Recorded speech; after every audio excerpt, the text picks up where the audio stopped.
So we're talking about outliers and anomalies and this whole case of anomaly detection. And the reason why we have bold and italic font on this sentence that says the best way to detect anomalies is to know your domain is because there's not a piece of Python that does that for you, right? We're going to get into some other specific methods like this, detecting anomalies with continuous variables, probably with discrete variables.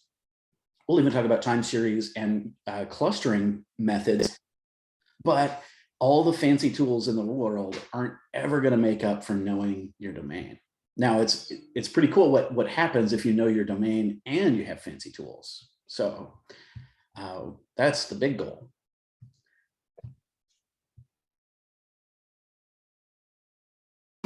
So where we left off right before lunch was the sentence, one analyst's noise is the other analyst's signal. So let's talk about that a little bit more, and we'll continue through this overview here. So if an analyst is trying to make a clean model, and this is a really simplified example, but a clean model of 50-50 chance, and they're flipping a coin, and if they happen to flip a coin, and for whatever crazy reason, maybe just the Earth's orbit and everything else, that coin lands exactly on its edge and not on one of the sides. In that place, if we were really aiming for physically modeling a 50-50 chance, then that coin that lands right on its edge, like some sort of cartoon, we're just going to ignore that, right? That would be an example of noise in that space. But another practitioner, that anomaly, that coin landing on its edge instead of one of the sides, in that case, that could be something that they want to catch, like say the presence or the indication of a rare disease, right? Again, I'm going to remind us of that statement from the National Institute of Standards and Technology. In a sense, their definition of an anomaly leaves it up to the analyst or a consensus process to decide what will be considered abnormal. So it's important to define our criteria and our decision rule, whether if our decision rule is algorithmic or not, right? We still need to define that criteria. An example of a decision rule that is algorithmic would be a classification algorithm, right? An example of a decision rule that is not algorithmic, that's manual in nature, is something like saying, hey, you know what, we're doing this Zillow project for potential Zillow customers, not folks who could buy and sell the entire Zillow company, right? So just document whatever your decisions are, because, and this is a place for, well, READMEs could be a place where you document these decisions. Definitely in the notebook where you implement that piece of code right next to it in Markdown in English, say, I'm making this decision, here's why. The deciding factor in almost every case of what defines an anomaly, what defines normal, what even is normal. Like if we look at like the costs and the benefits of that, that's where we get our lens. So is it our goal to hunt for anomalies at all costs because the presence of those anomalies mean that lives are on the line, and lots of lives, right? Or are we going to do the most good for the most amount of people that treats outliers as noise? Because we can't really have both at the same time unless you make two different analyses. Some of this can come down to the cost of a false positive, so a false alarm, or the cost of a false negative, a miss. Or what's the benefit of actually having a true positive or a true negative? So it's important to realize and remember, this is worth getting tattooed if you're into that. Outliers may contain important information. So just because something's far away from most of the other observations doesn't mean it's always a typo, or doesn't mean it's always, we should always ignore it. It might be the thing we're trying to get after. So outliers can contain valuable information. They might not. We have to look. There's no rules because a rule for one data set isn't going to automatically apply to another. The confusion matrix should be already there. It's taking up some valuable real estate already. And sometimes outliers are simply, they're just not good data points. Sometimes they are. Sometimes we might need to tell that story, right? If we want to keep digging into the details, there are a couple of different types of anomalies, right? Response times, longer than usual response times, more than usual error rates, cyber intrusion, fraud. We talked about some of these. Point anomalies are single points that are very, very far away, distance-wise, from other points.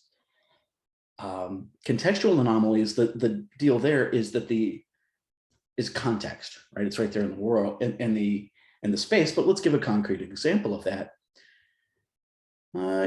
Let's say you've got a network profile or a history of activity on a business network where you access files. You may even have access to confidential files.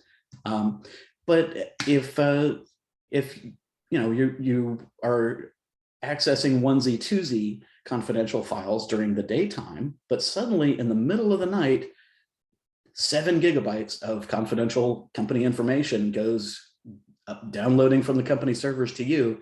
And that's something somebody parsing those network logs is going to be really interested in, right? Because is there corporate espionage? Are you about to take all of the clients with you? Like, who knows?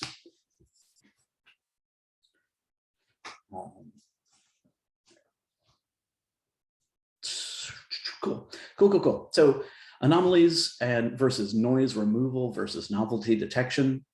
Novelty detection is another term for anomaly detection because novelty is a fancy word for new, right? Just like novel coronavirus. It's a brand new freaking virus that nobody's ever seen before. That's why they called it novel, right? So novelty is concerned with finding something new. And that might not be included in data that you already have, right? So maybe a sudden interest or the Oprah effect, where suddenly there's a lot of interest in traffic towards one topic or website, can happen overnight. So if we remove some of the noise, we might delete unwanted observation. We might delete wanted observations, or we might delete unwanted observations. It just depends. So what are some of the tools in our tool bag other than just learning your domain?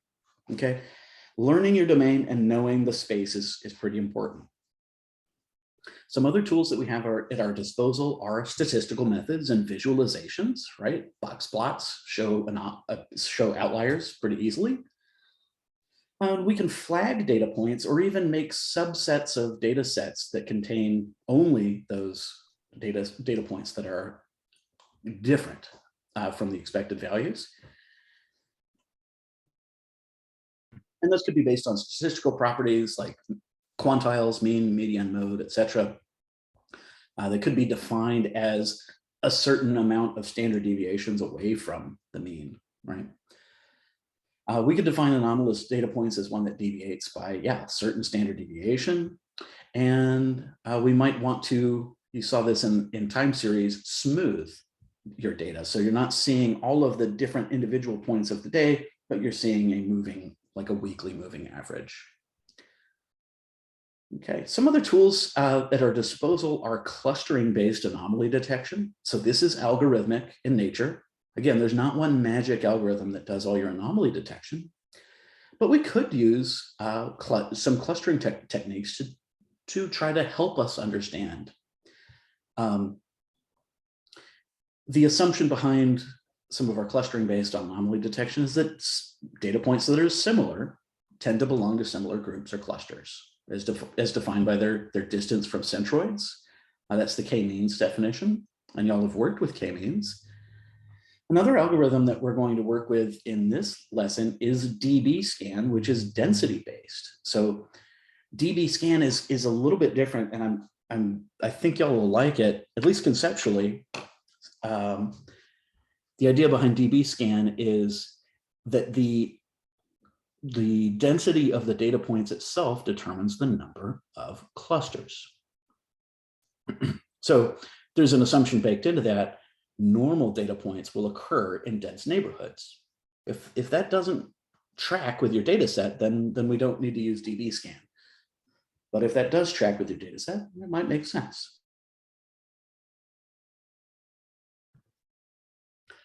If the data is such that our normal data points are dense and make dense little neighborhoods together, then we will have with dbScan, this is pretty cool, we'll get a different cluster number for all of the anomalies from dbScan. We're actually going to work with that later on this week. So as a friendly reminder, in case I haven't told you this at least twice already, there is not one magic algorithm that takes away our responsibility to think clearly and critically about why an observation is anomalous. It's critical. You got to use your head. There's no hard and fast rules on whether or not an outlier should be ignored or investigated. It depends is always that data science-y answer, but so you're not just surface level saying it depends to everything. We always have to be prepared to think about what it depends on, right? So again, it's a matter of, are you trying to make a Zillow house price algorithm that works for the mass amount of Zillow customers, or are you trying to help price luxury properties for people who could buy and sell Zillow? Right. We've got some advice from practitioners here, Colin Gorey, Jim Frost, and Kate Barkdow. Barkdow is really familiar. Where do I remember Barkdow from?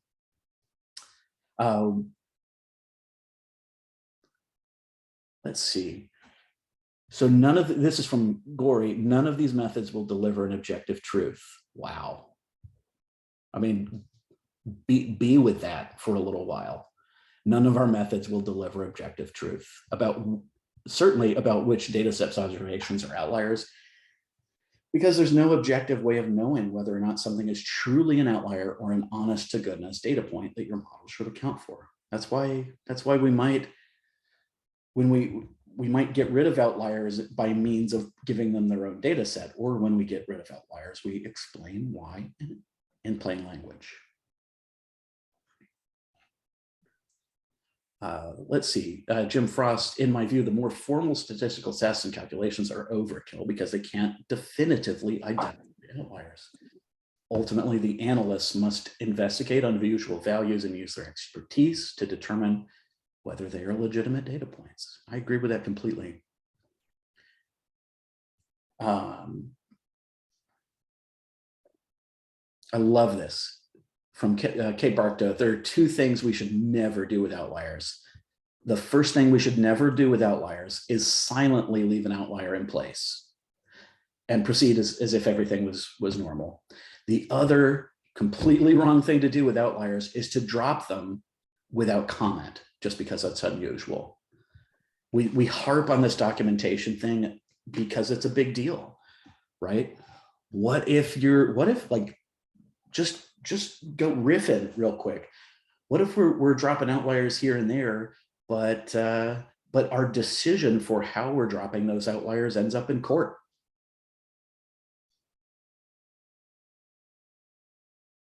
Maybe there's discovery. Maybe there's a suit brought against a company for discrimination, right? And it has nothing to do with your work, but suddenly your work has to go on the stand.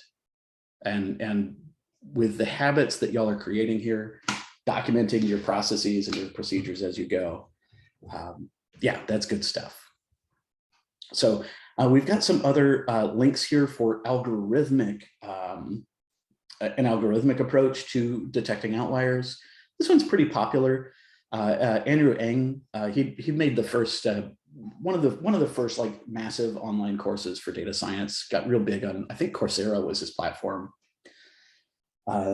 This, you will spend many hours going into several methods, but even after going through those methods, Andrew Ng is going to tell you it depends when you use those. As a quick mental exercise, we don't have like a deliverable from y'all, but as an exercise, just take a couple of minutes, jot down some example applications, like software applications or business applications, Specific problems or domains where detecting anomalies is really valuable. It's really valuable to find the weird stuff. And then change gears a little bit on another piece of paper. Identify a couple of examples, applications, business use cases, or domains where outliers can skew the data negatively. And those outliers may safely be avoided for producing a model that works for most of the customers. Okay, so this is a thought experiment. So we're not checking your work on this one, but give this a little bit of thought. And let's say about 5 minutes or so, we'll come back and we'll compare notes and visit with each other and have a little group discussion here. Does that work for y'all? Cool. Yeah, we don't need to take all day, but let's just take 5 minutes, and I'll see you in 5.